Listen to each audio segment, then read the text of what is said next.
Halo, apa kabar? Saatnya Anda menyimak berita Medan bersama saya, Tia Anissa. Sejumlah berita menarik akan kami sajikan untuk Anda dan berikut 3 berita utama hari ini.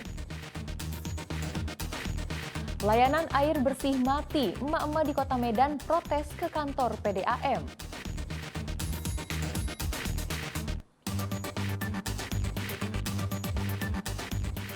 Grebek kampung narkoba, sejumlah pemuda yang diduga pengguna narkoba kocar-kacir melompat ke sungai.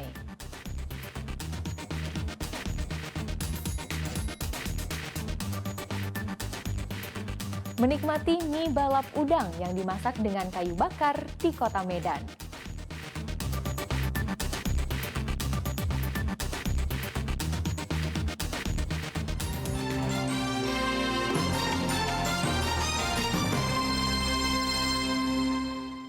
Kita ke informasi pertama. Mama warga Jamin Ginting, Kota Medan berunjuk rasa di kantor PDAM Tirta Nadi Cabang Padang Bulan. Mereka mengeluhkan layanan air bersih yang mati dalam beberapa hari terakhir. Tidak adanya air bersih mengakibatkan aktivitas rumah tangga warga terhambat.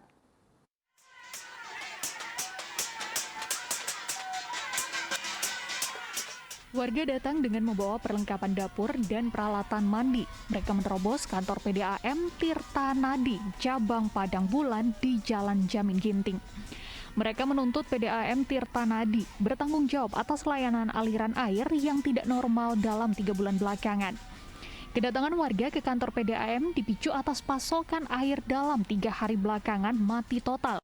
Akibatnya warga kesulitan mengolah kebutuhan makanan rumah tangga hingga keperluan MCK. Warga yang datang ke kantor cabang PDAM ini mengaku telah berulang kali mendatangi kantor PDAM. Salah seorang warga, Indriani, yang mencari nafkah sebagai pedagang mengaku tidak dapat berjualan akibat matinya layanan air. Kami hanya butuh air. Sudah 3 bulan ini kami tidak ada air. Air kami jam 12 malam. Ini jam 6 pagi udah mati. 3 hari ini mati total, Pak. Kita sudah masuk. Saya jualan, Pak. 2 hari ini saya nggak jualan bubur. Mau masak pakai apa kalau nggak ada air? Saya janda, bilang. Saya janda. Ada, jadi palsu. Jadi palsu semua, Pak. Jadi palsu semua. Jadi kayak mana? Dikirim cuma 1 tangki, Pak. Kita warga 1.000. Baru aja tangki. Airnya kami mau hidupkan air normal kan gitu. Kami bayar tiap bulan. Kami bayar kok kami nunggu denda katanya. 1 hari di denda. Masa pulang kayak mana lagi? Kan kami pengemis kami di sini. Staf PDAM Tirta Nadi Cabang Padang Bulan, Zaman Mendrova, menjelaskan kesulitan warga atas layanan air bersih diakibatkan permasalahan teknis pada pipa induk PDAM. Dari air yang mengalir ke rumah bapak-bapak pelanggan yang datang ini adalah berasal dari Sibul Angin. Sibul Angin itu digalirkan ke Medan ini, ke Deli Simalingkar itu dalam sistem gravitasi, bukan pompa. Sehingga cenderung jalur pipa itu bisa masuk angin. Kenapa bisa masuk angin? Karena kemarin itu ada pipa yang pecah. Kemudian karena pecah saat perbaikan tentu kan airnya dimatiin. Ketika airnya dimatiin kan pipanya kosong, masuklah udara. Nah ketika kemudian selesai perbaikan airnya dialirkan kembali, tertahan aliran air itu karena ada udara di dalam pipa. Jadi itulah yang sedang dikerjakan sekarang oleh petugas kita dengan membuang anginnya supaya aliran air itu bisa lancar. Menyikapi protes warga yang kesulitan pasokan air bersih, PDAM memastikan tengah melakukan berbagai upaya perbaikan. Tuti Alawiyah Lubis melaporkan dari Kota Medan. Satuan Narkoba Polres Pelabuhan Belawan kembali menggerebek kampung narkoba di bantaran Sungai Deli, Kecamatan Medan Marelan, Kota Medan. Sejumlah pemuda yang diduga pengguna narkoba kocar-kacir melompat ke sungai saat penggerebekan dilakukan.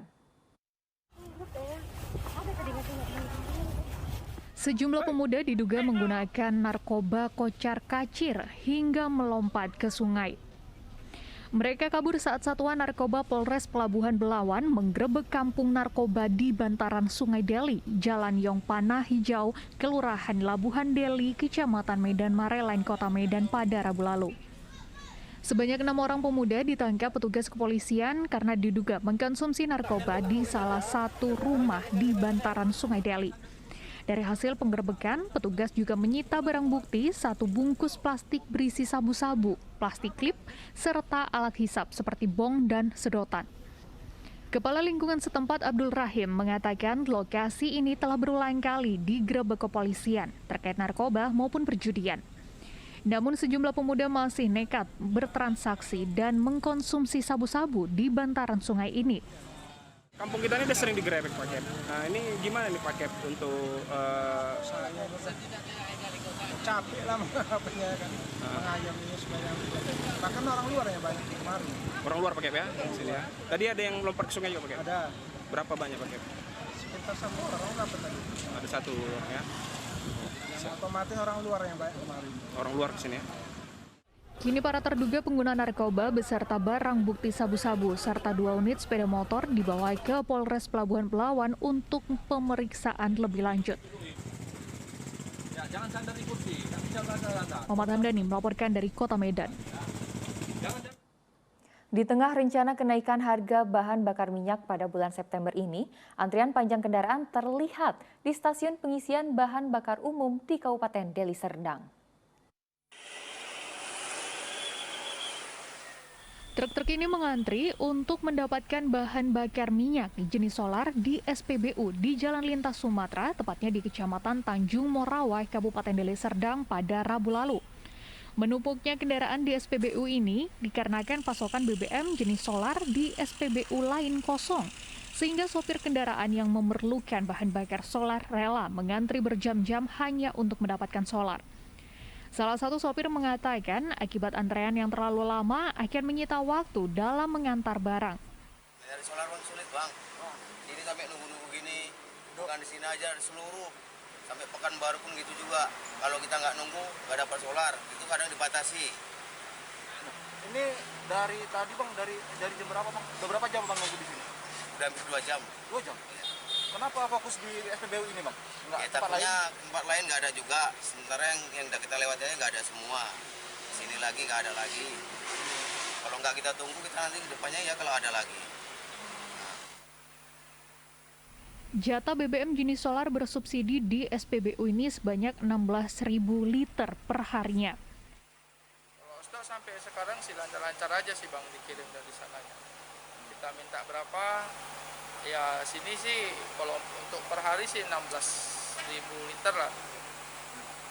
Itu kira-kira mencukupi bang dengan antrian terlihat mengular itu bang sampai ke jalan? Sini cukup lah 16. Cukup ya?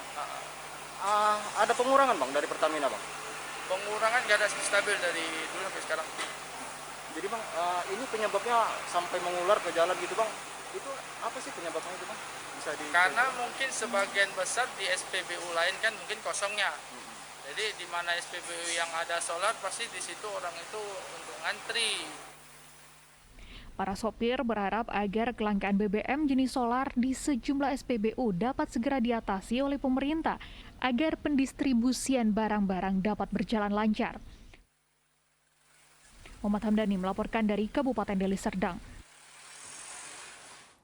Sidang kasus kerangkeng manusia milik Bupati Langkat nonaktif terbit rencana perangin angin dengan agenda mendengarkan keterangan saksi kembali digelar di Pengadilan Negeri Stabat Kabupaten Langkat. Dalam persidangan kali ini, jaksa penuntut umum menghadirkan saksi pelapor atas meninggalnya korban dengan nama Abdul Sidik Isnur.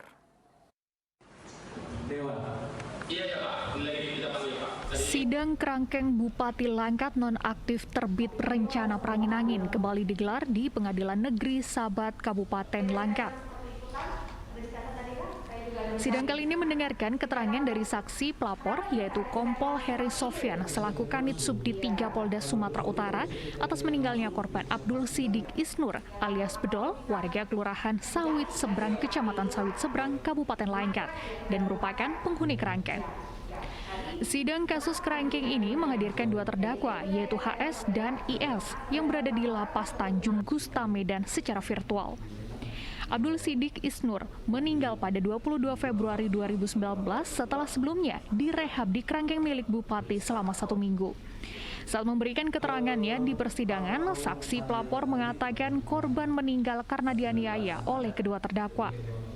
Penasehat hukum terdakwa, Mangapul Silalahi, mempertanyakan apakah korban meninggal akibat dianiaya oleh terdakwa atau korban meninggal karena dipukul dengan kayu saat melakukan pencurian yang mengakibatkan gumpalan darah di kepala korban. Sehingga dirinya akan meminta keterangan dari dokter forensik yang memeriksa jenazah korban. Nah, yang menjadi utama kita adalah bahwa mereka ini kan kedua terdakwa ini didakwakan pasal 170 351. 170 dengan menggunakan kekerasan secara bersama-sama, 351 itu penganiayaan. Apakah ketika dilakukan korban ini dibawa ke tempat pembinaan adalah dugaan-dugaan kekerasan, apakah kemudian besok harinya, hari ketiga, hari keempat itu masih bisa beraktivitas biasa, kan gitu. Itu yang mau kita kejar gitu loh. Karena nanti kita sedang siapkan ada dokter forensik yang bisa menggambarkan bagaimana kalau itu luka itu jadi endapan di otaknya yang berapa hari kemudian itu bisa mengakibatkan kematian.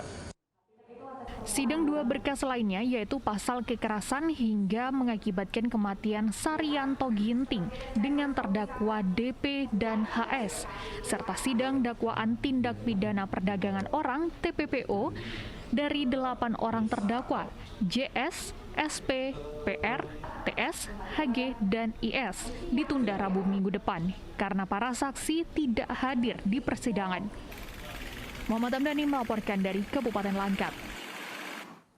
Seorang terdakwa kasus pengancaman yang dikenakan hukuman 1 tahun penjara melalui Kejaksaan Negeri Deli Serdang Cabang Labuan Deli menghentikan 1 kasus lewat restoratif justice atau keadilan restoratif. Terdakwa pun dinyatakan bebas dari hukuman.